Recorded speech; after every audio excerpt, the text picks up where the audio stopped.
they still gotta play us. Let's go, baby. Woo!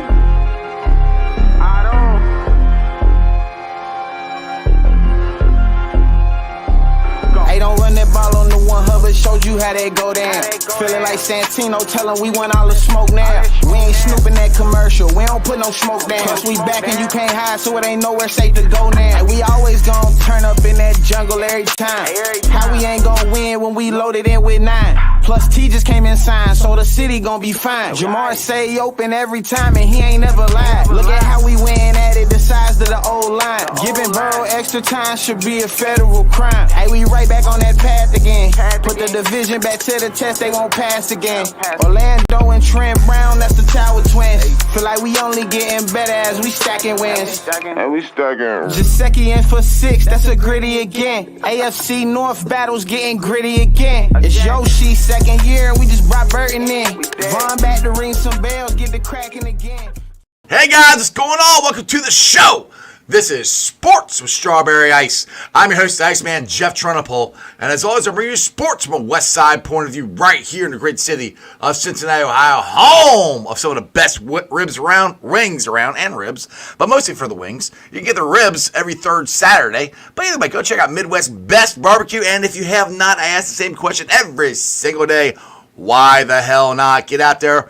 Say hi to Tim and Nicole for me. Tell them Iceman sent you. Also, the show is brought to you by Meyer Window and Doors and more. Check them out at www.meyercincinnati.com for all your window and door needs. I got them in my house. I highly recommend you get them in yours. And my West Side peeps, go check out Hail Mary's. It's your ticket to the game right in the heart of Cheviot. They got big-ass TV screen, beer specials, food trucks, free parking. It's an awesome, awesome place. Again, that's Hail Mary's, your ticket to the game. And for people who may or may not know, if you don't know, you haven't watched the show much lately, I am doing a live show each and every Tuesday night live at the Moorline Lager House from 6 to 8, so it's a 2-hour show. This Tuesday, I got Jim Kelly coming on, the Bearcats color analyst. Joe Schmo's going to be there. I also think Tim from the Riverfront's going to be there. Neil's going to join us there. We're talking a lot of Bearcats. Hopefully, not hopefully, we will be talking a Bengals win. I'm predicting it, just saying that now. Anyway, join us live there this Tuesday. And don't forget, each and every Bengals home game will be at the Mercedes-Benz of Fort Mitchell at Moorline Lager House, a pregame experience 3 hours before every single Bengals home game. So make sure you guys are not going to miss this one because we're going to be in the new space, as far as I know, unless they don't have the construction done yet. But the new space is glorious and awesome. It's only $75 per ticket. That's it. Open bar, people. Open bar, meaning you can get pretty much whatever you want. And their delicious food, which, like last time, they had shrimp. They had crab cakes. It's high-end, delicious food for $75. You can't miss it. Great time hanging out with me. Zim Hude was there. I'll be doing my live podcast from there, too. Somewhere around, 11-ish, 11:30, somewhere around there. That'll be a great time. Anyway, what's going on to everybody in the chat? We got Stranger in there, Brad's in there, and Dalton. It's a little slow today. It's all right. It's Friday. What do you expect? But let's get to the reason we're here. It's this fun Football Friday show. We got the Bengals and Chiefs. Jackpot Joey versus Patrick Mahomes again. Just remember, Joe Burrow is 3-1 versus Patrick Mahomes. We'll see what happens. Let's get the latest news and notes and just the man's knowledge. He's down there every single day. He's down there more than I am because I haven't been able to go down there lately. He's Jay Morrison. Jay, what's going on, my man? Hey, Jeff. How are you? Good, buddy. Good. Good to see you. Yeah, you too. Happy Friday. Happy Friday, man. We made it. Long week. I'm ready to go. There's been so much national media talk about Joe Burrow and the Bengals. You know, how Joe grabbed the water bottle. Is Joe Burrow an average quarterback? Yada, yada, yada, yada, yada. Let's get to the game. I'm ready to get to this thing. What's your thoughts on the Bengals being ready for this game as far as injury-wise goes and just looking better than they did last week?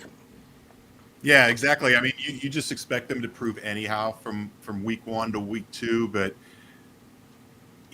I don't know. It was just one of those deals where Burrow wasn't himself. We've seen him start slow like this before. The processing, even though he had a full training camp, he still hasn't played in actual games.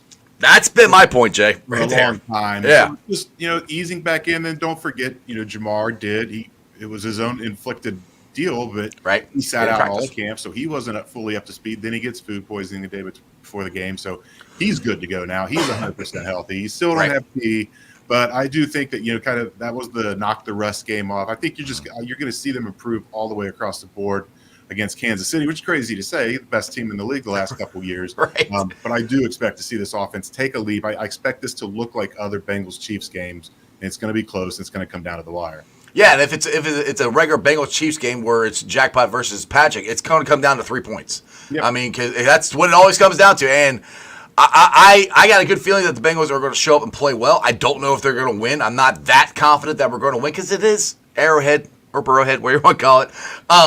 And the Chiefs are the defending champs. But I do think that the Bengals, and this is one thing, I've asked everybody on this that's been on the show this week, everybody's on the beat and stuff. Do you think the Bengals, and it's really, I don't know how you do this when it's the first game of the season, but they always start off slow, regardless of if Joe's injured, healthy, whatever, they start off slow, the whole team does. Do you think they happen to somewhat look past the Patriots? Maybe Zach and Pitch are holding some stuff back because they didn't want to show everything because they got the Chiefs coming up. I don't know, just weird stuff like that. Do you think there's any fluidity to what I said there? No, I don't think they would ever hold anything back against any opponent. There's every game is so important, right?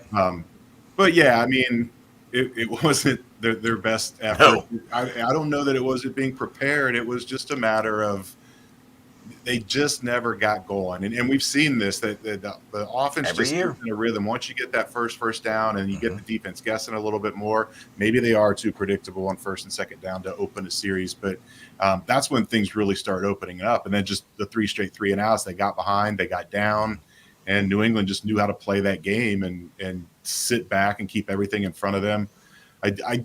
Again, with a healthy Jamar or a fully conditioned Jamar, Burrow making the leap. Yoshi Voss played the entire game last week. He had 6 targets just like Jamar, but he's only able to convert 3 of them. So I could see him stepping up a little bit, but you got to find something somewhere else. Are we going to see Burton at all, you think? Who? Burton, Jermaine Burton. Are we going to see him at all, you think? Will he see the field other than what he saw last week? Yeah, I mean, Zach spoke more positively of him this week than he really ever has. Not that he's been super negative towards him. It's just been like, he's a rookie, he's doing this, but he did say he was encouraged by the progress he's making, but that's good. It still doesn't mean he's there. And he only had 4 snaps last week. 3 of them were run plays. I don't think it's going to be much bigger than that this week. I think it's going to be on guys. I think you're going to see Eric Hall play a lot more. I like him a lot. A two-way threat tight end, something that the Bengals haven't had a whole lot of. It's either you got these guys that are really good receivers, or you got the Drew Samples of the world that are really good blockers, and that's why they're here. And Eric Hall can really do both. I think we're going to see him start getting more and more involved in the game plan and the passing game, and that means a pivot. I mean, they 25% of the snaps they ran last week were in 12 personnel with 2 tight ends. It's something that the Bengals have been top 2 in the league in the top 2 of the league in 4 of Zach's previous 5 years in 11 personnel. And so that's kind of a big pivot to move away from that and go with 2 tight ends and try to get this running game going. So I think Eric Hall could step up in a big way, and I think Gesicki will too. Rough opener to drop that touchdown pass, but but the funny thing is, New York come back and said that was a touchdown. Now, did you hear that? When did they say that? I've heard that a couple different places where they've come out and said, I haven't confirmed it from anybody, but I've heard that from places. Like even they said that on some national TV shows that it was a touchdown. I'm like, really? Yeah, I don't know. I don't know. It looked good live in the stadium, and then the very first replay, you're like, oh no, you knew right away that ball moved, it touched the ground. Well, that's the thing. It's like what's the rule now? I thought if it moved, but it didn't. If he still had control of it, or if he hit the end zone. It was a done deal. The play was done. Then I'm confused at what the end zone catch rule is now. Yeah, I mean, it can move a little if you have firm control, and it can touch if you have firm control. But he clearly didn't have. I mean, it looked like it was out of his hands and kind of rolling with him briefly. So I didn't have a problem with that one getting overturned. And then the very next play is Tanner Hudson. That's a touchdown. Yeah. And who knows? I mean, he was so surprised by that hit. That's why he fumbled. That might be why he's out this week with a knee injury. Because he was out on Wednesday, then he was limited yesterday, and then he was out again today. And that's just I don't know if that was that play or not. He did finish the game, but that could have been when he dinged it and then it got worse, kind of like T's hamstring. All right. But yeah, I mean, that was a really crucial sequence, those 2 plays in a row. Oh, yeah, those 2 plays right there. One of those goes for a touchdown. It's a totally different game. Yeah. It's just it was just a frustrating game, but I mean that's unfortunately that's a typical beginning of the season game for the Bengals. They just start off slow. I don't have a reason for it anymore, Jay, other than maybe play him in the preseason. But hell, I don't even know if that would work. I'm not really sure. But I do really like Eric All. I like he's the first tight end in the Zach Taylor era that I can remember. Well, I guess CJ could do that, but I mean I think he's a better receiver than CJ. I'll put it this way: he's the most all-around tight end I think we've had potentially in the Zach Taylor era. Yeah, I would agree with that. CJ was good at both, but I think Eric All. CJ, remember he was a 5th-round pick. He was a late-round guy out of Auburn, and Eric All would have been a much higher pick had it not been for the ACL. And so he still goes in the 4th round. That's higher than CJ did. So he does. He has the potential to be one of those guys. You don't really see. I mean, Gesicki. No tight end's going to say he's a receiving specialist and doesn't block well, but I mean that's Gesicki's more of a slot receiver. Yeah, and we know what Tanner Hudson, and he had a really nice year catching the ball, but he's not an inline blocker. And then that's all you want to do with Sample is just line him up there especially when pancakes a guy, pancakes a guy in the end zone. That was unbelievable. Yeah. You just drilled him. All right, so this whole narrative here in the national media that just mostly James Jones, where it's driving me nuts that they forgot about Joe Burrow, and where he's like, oh, Joe Burrow is an average quarterback. He needs these elite wide receivers. Do you think? Joe says he doesn't hear that stuff. I don't totally believe him. Yeah. Do you think Joe actually hears that stuff? And do you think because he keep talking about all these bulletin board material stuff that the Bengals are putting out there from what Chase said and what Cam Taylor-Britt said, but the national media is putting out bulletin board material for the Bengals against them, talking down about Joe Burrow, I think. Yeah, I don't know if he hears it or not. I seriously doubt he hears it. Maybe like people in his inner circle that he talks to bring it up to him. I mean, he did reference it on Wednesday and talked about the criticism, and then I think someone followed up with where did you hear the criticism? He meant in the news conference with the media that the criticism from it's all your guys' fault. You guys did it. Yeah. So and that's what he was talking about, not really the fans, but yeah, I mean it's surprising. You think about it, I don't know where that comes from because he was playing at such an elite level when he got hurt. It's not like he started really slow with the calf injury. The first 4 weeks were really bad, but everybody saw what was going on. Those 5 weeks, that was the old Bengals, and he was really humming, playing some of his best ball. And then the injury happens again, and it's not so much the fact that he hasn't played well; it's that he hasn't played. Period. Right. That long layoff, and you see all these other quarterbacks doing fantastic things in the postseason and getting paid, and you just he kind of slides to the back burner a little bit, and it could have been his I'm back kind of moment if he had a huge game, and it just didn't work out that way, but. It's the same thing this week. If he can go into Arrowhead and win, and like you said, he would go 4-1 against Patrick Mahomes. I've got a stat coming out in my preview tomorrow. There are 9 quarterbacks that have a winning record against a 3-time Super Bowl champion, and Burrow obviously one of them at 3-1. Yeah, against Mahomes, but. You'll see where he's ranked in that 9 and who some of the other 9 are. Some of the 9 are surprising, some are not surprising. Oh, you got me intrigued. I'll definitely have to check that out. Brad here's got a question, and the defense. He said, "Well, Jay, do you think the defense will be able to stop Pacheco?" The thing with the defense, I'll tell you, this is my take on this, Jay. They were for the most part, they were in the right spots. They just didn't tackle. They missed 13 tackles. Right. I mean, and that's to me that also comes That's rust. That's not because they don't tackle in training camp. They don't. Yeah. So they really haven't hit anybody. They really hit anybody since last January. Right. So I don't know if that's across the board in the NFL. Some teams do it better than the Bengals, but that's what that comes down to me. What's your thoughts on stopping Pacheco and the defense in general? Well, yeah, I mean, we ask a lot of guys this question this week with between Lou and the players, and to a man, they say it's the wrapping and taking to the ground isn't the issue. It's the getting in the proper position to make that strike and make that wrap. To line them up, finish the tackle, and being on the right outside hip versus the inside, and there's just so much more like technique lies that they say is going into it, and so they have been working on that part of it in practice. And Lou actually had it for 14 tackles. He said it was a 6-year high since he's been here. They've never had that many before. So yeah, you would expect that to get better. Pacheco makes really good defenses miss tackles. I mean, he's just one of the hardest runners you'll see.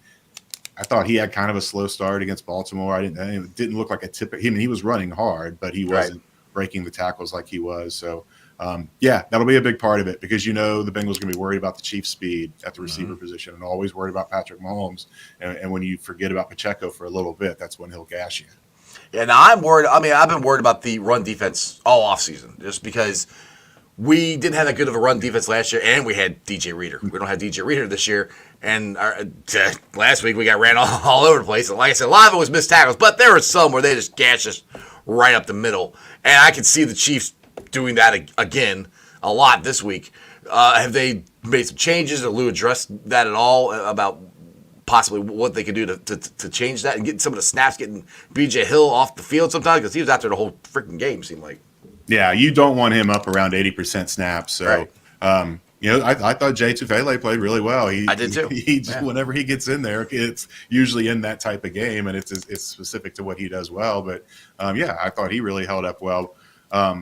You do need more, and it's bad that you're not getting Jenkins again. You already know you don't have McKinley Jackson for the first 4, but now the first 2 without Jenkins, that just really thins the available guys in there. They need Zach Carter to step up. He's a guy that they were expecting big things last year. Didn't happen. This is year 3. Everybody talks about year 4 as a contract year. Year 3 is when you set the tone for whether you're going to get one of those big contracts or not. So I think he needs to step up.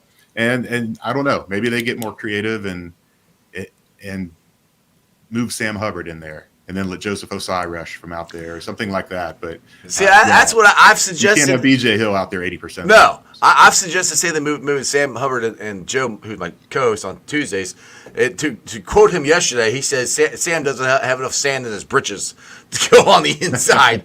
I think Sam can do it, and I would love to see Joseph Osai out there more because I know they're going to probably run a lot on us, so that takes Joseph out, unless you have Sam on the inside. I would like to see Joseph out there, just see what he can do, because this is his contract year. This is a big year for him. I'm really was looking for a lot out of him, especially since Myles Murphy is not playing right now for a while. This is his chance to make an impact. Do you see that scenario happening, moving Sam inside and Joseph getting some more playing time? Yeah, I mean, if you move Sam inside, it's going to be on third down, obvious pass situations like that. So the sand in the britches may not be that big of a deal if you're not going to be putting him in there on base downs or anything like that. And then that is a way to get Joseph Osai on the field a little bit more. He only had 13 snaps last week. Now they didn't play that many, but on defense, but 13 you would expect to see him a little bit more. And you're right. Once you get Murphy back, then that's going to add to that pass rush. The new guy, KJ Henry, is intriguing. He had a pretty good year with Washington last year. He was a surprise cut, and the Bengals claim him on waivers, and he was active and played against New England. I think he has maybe an even bigger package this week to get in there for even more snaps. So they're trying to get to add to that depth there on that defensive line. It's so important with Hendrickson. Let's say he's going against a rookie. The rookie's name is Kingsley. I'm not even going to try to say the last name. Suamatakia, something like that. But I looked it up. This will be the 6th time that Trey's gone against a rookie left tackle. In the previous 5, he has 22 pressures, 4 sacks, 14 hurries, and 5 hits. So, and that sounds good. He did it against Wanya Morris last year. And had a good game. That was week 17. This is week 2. We're talking about a rookie in week 2, and he didn't have a strong debut against Baltimore last week. So I think we can see Trey Hendrickson back in the backfield a lot again in this game. He had 6 pressures last week. Unfortunately, no sacks. I think he gets to Mahomes at least once this week. I hope so. Now, my concern to that is when Trey did go up last week. Nobody's there. Yeah, nobody. He stepped. Whoever, I can't remember the New England's quarterback now. Anyway, Jacoby Brissett. Jacoby Brissett just stepped up, and nobody was there to stop him. That's what worries me. And we did against Jacoby Brissett. Patrick Mahomes is going to take off. So that's where we miss B.J. Hill, where I keep DJ Reader. I get it right. DJ Reader. He just stand the guys up right there and then throw them off and go get them. Yeah. B.J. Hill hasn't done that. Rankins, I don't know. Well, that's what scares me. We don't have that guy. We need those guys to more stay in the center there to at least keep Patrick Mahomes in front of them. That's the one thing I noticed. I thought they did a little bit too much is let Brissett run on them, and it scares me with Patrick because when we go back to the AFC Championship game that we beat the Chiefs, they kept Patrick Mahomes in the pocket. He didn't run, and I think that was the key to it, and that scares me. And I don't know if there's an answer to that, Jay. That absolutely was the key to it. They dropped 8 in the second half. They kept dropping 8 guys and only rushing 3. And the book says don't do that against Patrick Mahomes because even with 8 guys back there, if you only have 3 guys rushing, you can't get a pass rush. He's just going to buy time back there. You can't cover everybody for 7 seconds, 8 seconds. Someone's going to come open, especially with the creativity of Patrick Mahomes. He's going to find somebody. But it did work. They were able to get a decent enough. I mean, you're talking Trey Hendrickson and whoever else you have in there. If you have 3 guys that are really fresh and can put some kind of pressure on Mahomes, that's a good strategy. You can't do it over and over again. No. So that's a thing to watch on Sunday. It'd be really interesting to see when Lou does that, when he pulls that out, when he decides to blitz Mahomes. Because that again, the book says you don't blitz Patrick Mahomes, but you don't win if you don't blitz him at all. You've got to pick your spots and do it at least a couple times. So there's this chess match going on with them always. The Chiefs have won the last 2, but it took 6 field goals last time. They didn't just march down the field. They got in the red zone. The Bengals held. So Lou has a way of not stopping Patrick Mahomes, but limiting him to the point where the Bengals offense should be able to score enough points. Usually, I mean, what's it been? 23, 20, 27, 24. Yeah, I mean, they're all 3 points. Yeah. Well, they've all been 3 points, and they've except all been. Was last year's there was one higher scoring one where they were both in the 30s, but for the last 4 they've been really low. What was I can't remember. Was last year's was that 3-point game or is that was bigger than that? No, last year was 25-17. The Bengals led. The Chiefs only had 1 touchdown. They had 6 field goals for the 18 and then 1 touchdown for 7. And that's the thing is the Bengals actually played them pretty good. I mean, with Jake Browning. With Jake Browning. That's and T. Higgins. Coincidentally, left that game with a hamstring injury, and he's not playing in this game with a hamstring injury. So that's where I keep saying everybody's like, oh, I know the odds makers in Vegas got the Chiefs by 6, which isn't a ton, but some of these prognosticators like, oh, the Bengals look so bad, the Chiefs are gonna run all over them. I'm like, I don't see that. I mean, just because the Bengals and the Chiefs just play good. The Bengals play good in Arrowhead. They do. They played good there. And if you're going to do that last year and you don't have T. Higgins and you don't have Joe Burrow and you got that guy this year, you got Joe Burrow, you got jackpot, I'll take that. I'll take that shot. We'll see what happens. So with you brought up Chris Jenkins. We're hoping that he was going to play this week. Did Zach give a time frame or anything of he might play next week, or what's the time frame on Chris Jenkins' thumb? Yeah, I mean, you would think next week would be the original thought. I mean, they didn't put him on IR. He had surgery, and they did not put him on IR. Hindsight, they probably should have. Well, I mean, we'll see. I mean, he didn't practice at all this week. It could have just been a thing where they were being cautious. Zach had said with this surgery that initially, the day that he actually had the surgery last Friday, Zach said that he could have the hand wrapped up like a club. He could play with it, but he's a rookie. They wanted to just get it done and get him 100% healthy for the bulk of the season and see how he would heal. And, it must be coming along a little slower than they expected with him not practicing at all this week. Right. He has been out there. He's been doing stuff on the rehab field. And I think they'll work him back into practice next week. And it just depends on whether he'll play against Washington or not. But no definite timetable. But if you miss 3, you're still 1 game to the good instead of going on IR. Right. But if it gets that close, usually that's not the case. They will put him on IR. Right, exactly. Exactly what was – I don't know if I probably heard, but I don't remember. What exactly was the thumb surgery? What did he actually do? Did they ever actually come out and say exactly what he did? He heard it in practice, but, I don't know. No details? I haven't heard it. I didn't know if I had missed something or not. But so hopefully this next week I'll actually be able to see you guys because I've been so busy. I haven't been able to go down to the bridge and wave to you guys from the bridge. I hopefully will try to make it down there this next week. So with all this being said, what's your actually? I heard your prediction on your podcast, but you can say it on mine. What is your prediction for this game on Sunday? Well, I'll circle back first. You said you were talking about them being 6-point underdogs, and I looked it up, and Joe Burrow on the road, a 3-point underdog or more, has covered 15 out of 18 times. So that's a pretty strong number. It is the best number in the NFL among all quarterbacks since Burrow got into the league in 2020. So I expect this to be close. I expect it to come down the wire, and I expect Chris Jones to be the difference. Right. And the first difference, and then Harrison Butker finishes it off with a field goal at the gun.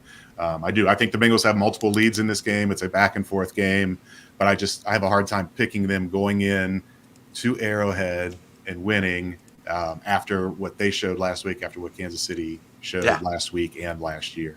See, I'm just crazy. I mean, I'm just a crazy Bengal fan. I think I could see it going both ways, but I just I got a feeling the Bengals are gonna pull it out by 3. That's just me. It's gonna be a 3-point game either way.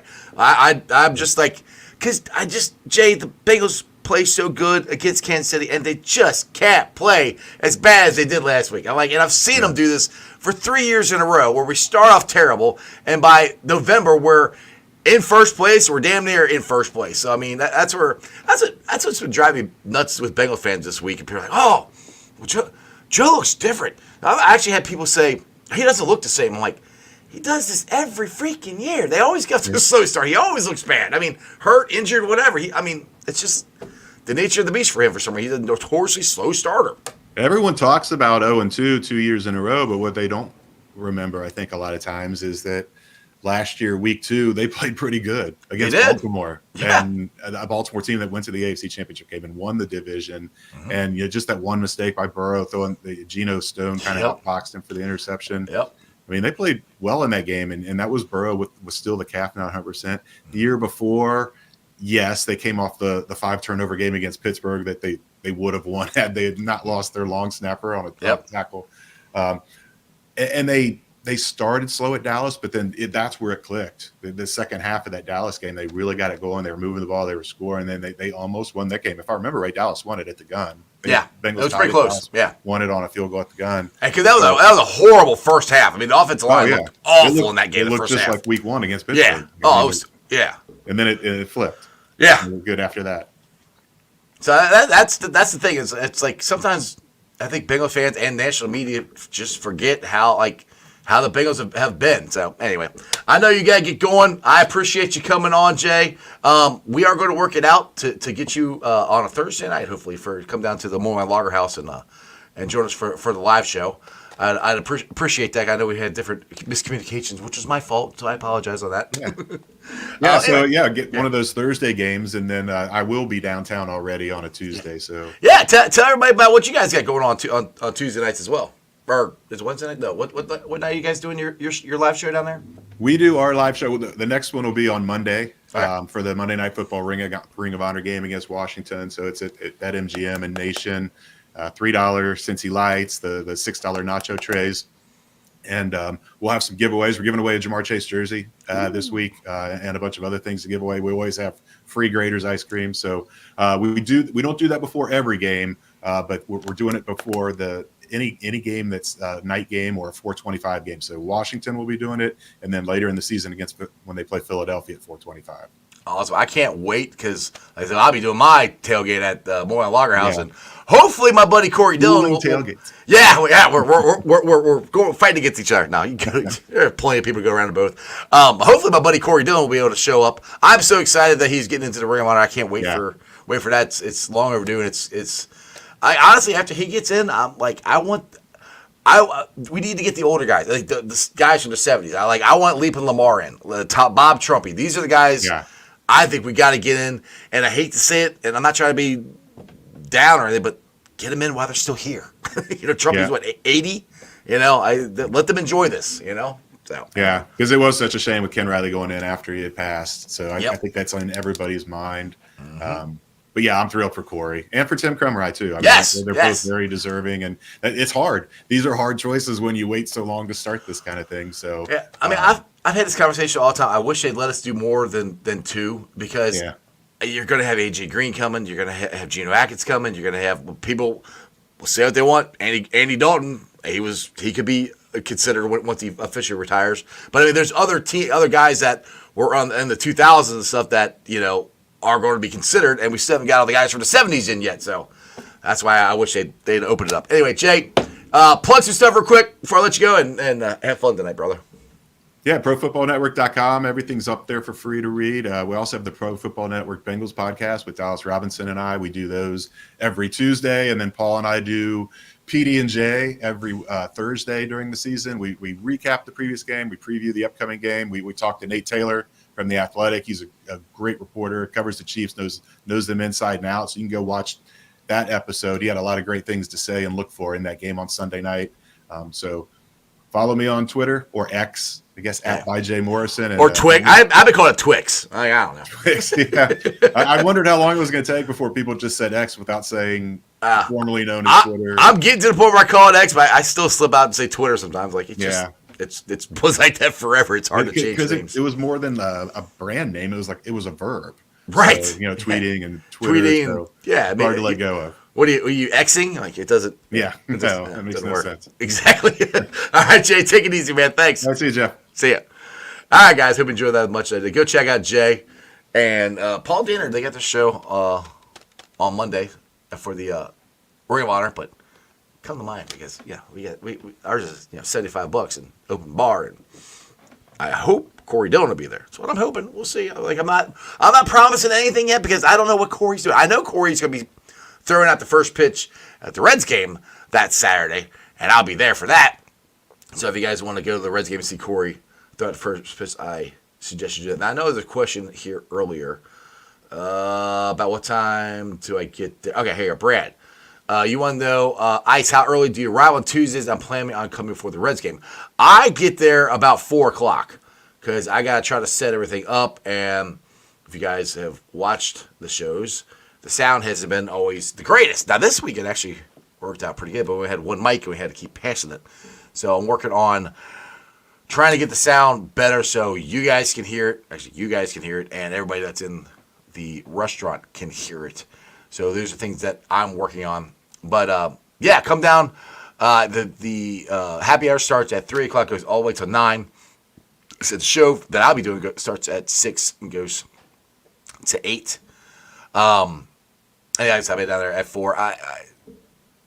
Depending if everything gets set up great, I'll be able to hang out and talk to you. But if I'm still in the middle of trying to set stuff up, like it's been the last 2 weeks, and things aren't working right until, like, I don't know, 20 minutes before the show goes, I might not be able to talk. So, but yeah, come on down. It is a lot of fun. We've had an absolute blast. This week I have Jim Kelly on there. I got a lot of people. Jim Kelly, the Bearcats color analyst, he's going to be on for the first hour. Of course, Joe's going to be on there. Tim Daniel from the Riverfront's going to be there. I think Harris of the comedian's coming. I know Neil Meyer's coming. So a lot of Bearcat people, but we'll be talking Bengals a lot too. So yeah, it'll be a fun time. And please make sure you guys, that one's, like I said, that's free. You can just come down there and hang out, and it's happy hour, buy food, drink, and have a good time and talk some sports. And then the tailgate, it's 3 hours before every Bengals home game. Like I said, people, it's $75. Like, dude, you go to a Bengals game and buy 4 beers and spend $75. So, I mean, $75, it's an open bar. So, I mean, you literally can get anything you want. And the buffet is high-end stuff.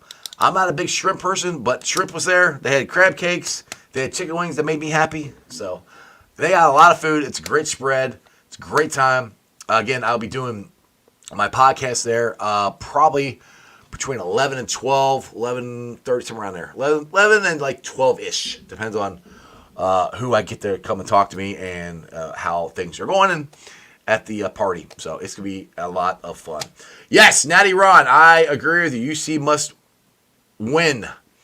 Yes, it is must win. I wrote, if you guys are interested, I wrote an article on ZTV Online, 2 of them today. Wrote one about the Bengals and Chiefs game. And I wrote another one that Joe Farsi brought up yesterday. And we were talking over with Neil Meyer after the show on Tuesday, and we all kind of agree.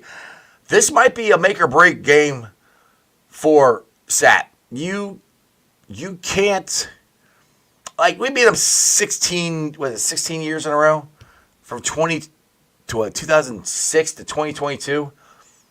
We beat Miami that many times, and most of the time it wasn't even close. And he comes in here and loses. And then last week's game for Pitt was a lot of the same stuff we saw last year. We got off to good starts, we saw some highlights, and then we just couldn't finish and we collapsed. And that's what happened last week.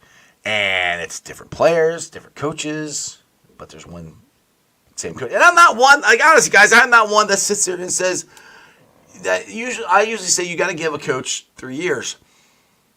But when you're not seeing any improvement at all, and you can't, like, you're a Big 12 team. Play like a Big 12 team. You should boat race Miami. You should. It shouldn't be close. We should have boat raced them last year. You know, we're in a big boy conference now. Act like it. Go out there with confidence and win these games. And that's where, you know, you see we've I think got to hold our coaches to a higher standard than we have before. And I think Sat's a nice guy, you know, but he's got to win. He's got to win. We got Natty Ryan. He said, "Hell no, this is as a UC fan." What do you mean by that? What's up, Chop? What's going on? Oh, hell yeah. Oh, okay. I got you now. But yeah, that's what I was saying. I mean, it's a pretty big game that he's got to win. Like, and they're only playing this game 2 more times, I think. And I will be severely pissed off if for some reason that Victor Bell stays in Miami for another year. There's no reason it should. There's absolutely no reason that it should. It should be right here in Clifton. So, yeah, it's a big game. And the thing is, if you can't beat Miami, the season isn't getting any easier. You got some pretty tough Big 12 opponents there. So, and the thing is, this is what kills me. It's like, there is no juggernaut in the Big 12. There's no Texas. There's no Oklahoma. None of these guys. This is the year, next year, at least first couple years of this, is the year to grab the conference by the throat and take over. Somebody's going to do it. Somebody's going to do it. And right now it doesn't seem like the Bearcats are going to. And I hope I'm wrong. Because I love the Bearcats. I want them to win. I want them to be the dominant team in the Big 12. And it still ticks me off to no end that Fick is not here. Because I really thought he was going to stay. I really only thought the time Fick would leave would be either the Notre Dame job or Ohio State. I did not think he would leave for Wisconsin, especially when we're going into the Big 12. But anyway, that's neither here nor there. I know it's all about money, and Wisconsin can pay him more money and more NILs and all that stuff. It just kills me. I would love to go into a new conference with our coach that got us there. Like when we went to the Big East forever ago, we got rid of Huggins and we took us forever to be good in the Big East in basketball. We had football. We were, in the college football playoffs. We were one of the best teams in the country. Going to the Big 12, I wanted to see how Fickle's defense would have done in the Big 12, but we can't. Let's see here. Brad, we got Ice, do you know which booster force? I don't. I don't. I'm not sure what. That's some inside information that Joe has. And if I did know and I was asked not to tell, I wouldn't tell you. But I don't know. So I'm not sure. Yeah, you'd love to see Freeman back, Natty. I got you. But he's got to get fired from Notre Dame, which, hey, you lose Northern Illinois, you never know. But the thing is, dude, honestly, okay, say we get Freeman, and he turns it around, and in 3 years he leaves, which he will. He'll want to go to a bigger one, which it could happen this way too. But I would rather Go get a young up-and-coming coach. We've done so good with young and upcoming coaches. They've done a great job of picking those guys and getting the system rolling. That's what I would like to see. Hopefully Sat wins. Hopefully Satterfield takes care of this and we start winning. I'm praying he does because I'm a Bearcat fan. I want him to win. I am not rooting for this man to lose. I want him to win. But if he doesn't, you might have to start looking, which they may or may not. I don't know. The exciting thing is we got a pretty daggone good basketball team coming up here for the Bearcats, and I can't wait to see that because first time in I don't know how long that Fifth Third Arena will be completely sold out. So we'll see. Anyway, you guys have a wonderful day. Thanks for watching. I've been live streaming on ZTV, YouTube, Facebook, X, Twitch. You can follow me all those along with Instagram, Threads, and TikTok. And if you guys have not checked this out, I ask the same question every single day. Why the hell not? Get out to Midwest Best Barbecue. Go there tonight. Get you some Dillionaire wings, some CTB wings, some Uno wings, some G-Funk. Oh, we got the funk. Funky funk. Oh, sorry. G-Funk is delicious. Tell Tim and Nicole I sent you. Midwest Best Barbecue, East Side, right there. Ward's Corner Avenue exit. Or Ward's Corner Road. I think it's Ward's Corner Avenue, Ward's Corner Road. It's really easy. Right out the exit, you'll see it. Midwest Best Barbecue. Go check it out. Also, the show is brought to you by Meyer Door and Windows and More. Check them out at www.meyercincinnati.com for all your window and door needs. I got them in my house. Like I said, I highly recommend you give them yours. They're energy efficient, beautiful windows, and a great family that installs them. So check it out. Meyer Windows at www.meyercincinnati.com. And my West Side peeps, go check out Hail Mary's, your ticket to the game. It's a cool little West Side bar. Awesome place, big ass TV screen, beer specials, free parking, food trucks. They've been open for a year. It is an awesome place. And do me a favor, if you go there, tell them Strawberry Ice sent you. If they look at you weird, say he's the guy on YouTube that promotes your bar. Anyway, Hail Mary's, your ticket to the game. All right, guys, you have a wonderful day. Yeah, I'm ending early. It's Friday, man. It's Friday night. It's Saturday, Sunday, what? It's Friday night. Saturday, Sunday, what? Sorry. See, Tony got me singing. Yeah, I'm ending early. Might be going to go watch some high school football. I got the Highlanders on. Maybe we'll go watch them play. Maybe we'll go watch Elder play. I don't know. Maybe I'll just hang out at the house and hang with Mrs. Ice. But yeah, we're ending a little early. It's been a great week. I appreciate all you guys. Did I say this? I don't think I did. I haven't talked about those. What you could do, we could hang out Tuesday. Live sports talk at the Moline Logger House every Tuesday during football season, between 6 to 8. Happy hour is from 3 to 9. $5 drafts, house wines, well drinks, and $2 off appetizers. Please come and join me. It's an absolute blast there. I've had so much fun the last 2 weeks. We'll be down there this Tuesday. And also, next week, next Bengals home game, which will be the Monday night game, Ring of Honor. It's going to be an absolute blast. Like I said, Corey Dub may or may not be at my tailgate. I don't know. But I'm sure as hell going to try to get him there. But he's going to be in town because he's going to Ring of Honor. So join us at the Mercedes-Benz of Fort Mitchell at Moline Lager House, a pregame experience. 3 hours for every home game. And hopefully it will be the new spot. I'm telling you guys, the new spot is awesome. If not, we'll be inside the restaurant again. I'm telling you, $75, all you can drink, open bar, delicious buffet. Check it out. Again, it's Mercedes-Benz of Fort Mitchell at Moline Lager House, a pregame experience. Other than that, hey, Tony, you coming? All right, cool. You gonna have your hair flowing like got your picture? And so glow. Anyway, other than that, you guys have a wonderful weekend. I'll see you Monday morning. Bengals are gonna win by 3 points. Jackpot Joey is going to show everybody why he's Jackpot Joey and why he owns Patrick Mahomes. Clip that. And that's just sports, baby. At Burrowhead. See ya! They still gotta play us. Let's go, baby. Woo!